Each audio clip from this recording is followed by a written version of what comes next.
કિરીટભાઈ જોઈ લો, આપણે આ મશીન ચેક કરી રહ્યું છે. સિંગલ ફેઝ લાઇનમાં ચાલુ કર્યું છે. આ સ્વિચ અહીંયા ઓન ઓફ કરવા માટે છે. આ રીસેટ માટેનું બટન વાપર્યું છે. અહીંયા આ પ્રેશર ઓછું વધારે કરવા માટેનું વાપર્યું છે. અહીંયા જે છે ને તમારે ઓઇલના 2 ટીપા નાખવાના અંદર પિસ્ટન ઉપર જાય એ રીતે.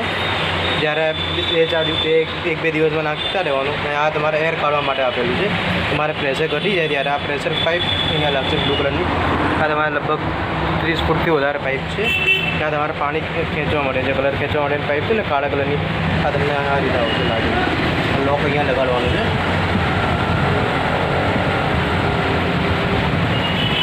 આ તમારે એર કાઢવા માટેની પાઇપ છે. આ ગન છે બરાબર, નાની ગન કહેવાય. રોડ્સ અંદર જ છે. તો આ આપણે સ્પ્રે કરીએ બરાબર. જો પાણીમાં એર આવી જાય તો તમારે પહેલાં સીધું કરી દેવાનું. જો એર નીકળી જશે તો પછી તમારે થઈ જશે બરાબર. જો એર નીકળી જાય ને પછી તમારે આ ફેરવશો તો એકદમ ફટાફટ પ્રેશર બની જશે અને આ રીતે પ્રેશર આ કાંટમાં ચડી જશે. જો આ સ્પ્રે જોઈ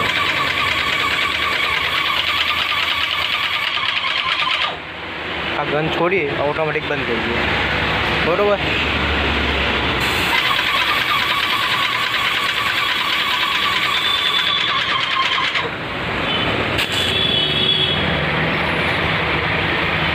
એર આવી ગઈ હોય તો એર કાઢવા માટે આ ફેરવી દેવાનું બરાબર. આપણે બધું ચેક કરી લીધું, કમ્પ્લીટ ચાલે, કોઈ તકલીફ નથી. આ પ્રેશર ગેસમાં બરાબર દેખાડે છે.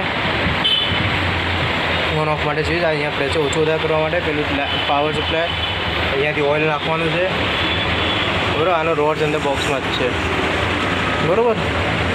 ગાંધીધામ તમને મોકલું છું આજે.